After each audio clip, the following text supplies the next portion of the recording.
বছরের এই সময়গুলোতে আমাদের মনের মধ্যে একটা আনন্দের সাথে সাথে মানে বসন্ত আসার সময় একটা আতঙ্ক চেপে বসে।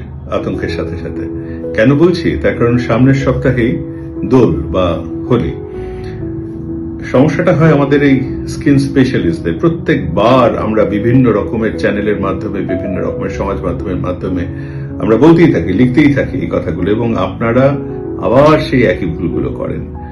এক নম্বর কথা হচ্ছে, খুব ছোট্ট দুধের বাচ্চাকে নিয়ে রং খেলবেন না, এবং তাতে কিন্তু সমস্যা হতে পারে।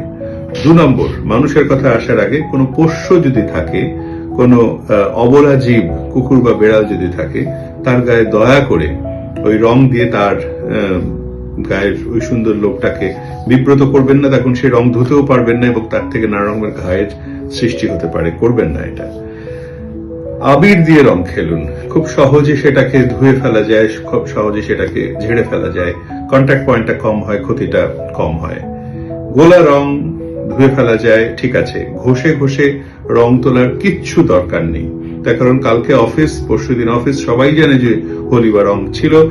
একদিনে কিচ্ছু মহাভারত অশুদ্ধ হবে না, তাই জন্য খুব বেশি ঘষে ঘষে রোগড়ে রোগড়ে রং তুলতে গিয়ে চামড়ার 12টা বাজাবেন না। আর একেবারেই যেটা না, সেটা হচ্ছে বাঁদুরে রং। ওই বাঁদুরে রংগুলোতে আসল ক্ষতি হয়ে যায়, করবেন না।